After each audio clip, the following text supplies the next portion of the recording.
Order! Order in the courtroom! What's up, you guys? Curtis Tamiki here once again to bring you another inspirational vlog to help inspire your day. Today's subject, this. Not just this particular piece of device, but the subject that ties in with this. It's called Judgement. And this particular device is known as a gavel.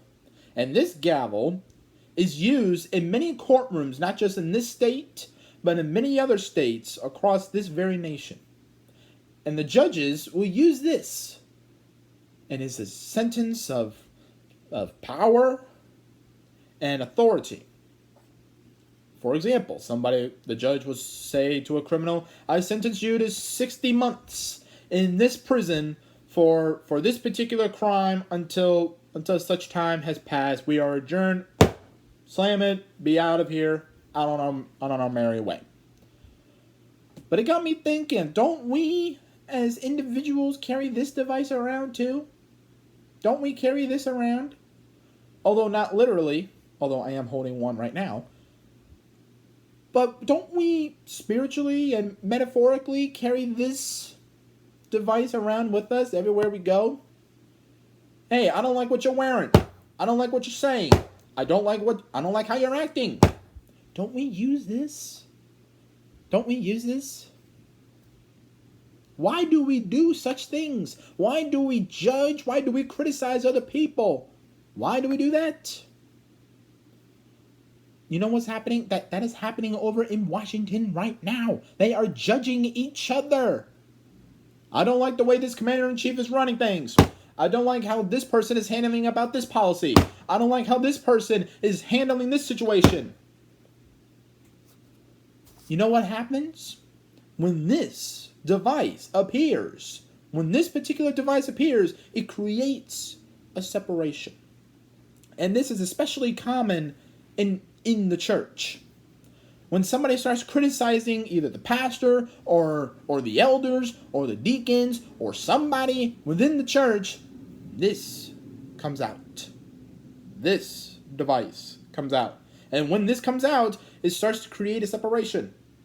And if it keeps going, you know what I'm saying? It creates that separation, not just among the body, or it does split the body.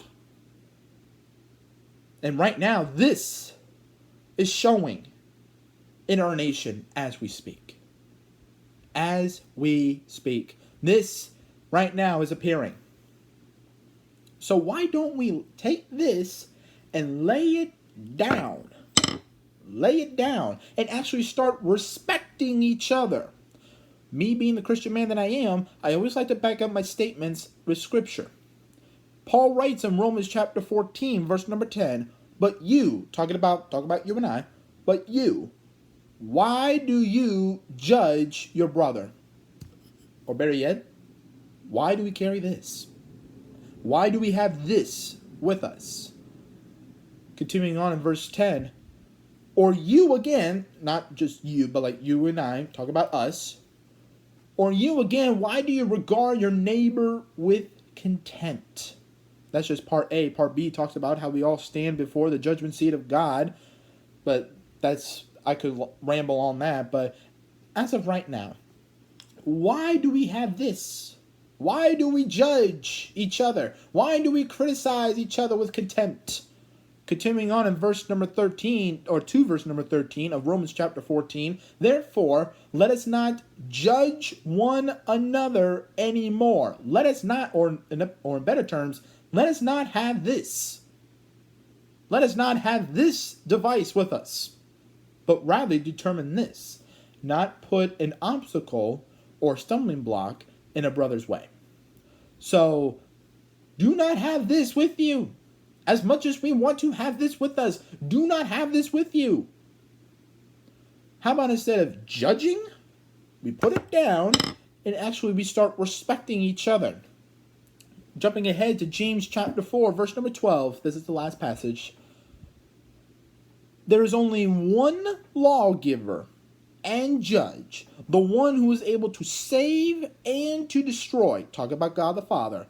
But listen to this. But who are you who judge your neighbor? Who are we to judge anybody? Because when we judge, say you're in a friendship with somebody, when you start judging that person, this comes out. And it creates a separation. This always creates separation. Whether it's in a relationship, whether it's in a church, whether it's in a political scene, when this comes out, not good. Not good. So this is my challenge. This is my challenge to you guys, or to all of us. Let us start laying this down and start respecting each other. In the words of the late Motown singer Aretha Franklin, RESPCT, we need to start respecting each other, especially those who are in Washington. We need to start respecting them. Everything happens for a reason. Everything happens for a reason. Romans 13 verse 1 says that there is no authority except from God. Even though politicians are here, they're here for a limited time. They're not here all the time. They're not going to be here for eternity. They're not going to be having that authority in eternity. Only God is. So that's my challenge to you guys. Take this, metaphorically speaking and spiritually speaking, lay this down. Lay it down. And actually start respecting each other. Because that's what's going to create unity among not just in a relationship, but unity in the church, and ultimately unity in the nation. Unity in the nation. I will be posting this up at some point, and I just hope that we just stop using this. We stop using it, and we start respecting each other. God bless y'all, and I'll see you very, very soon.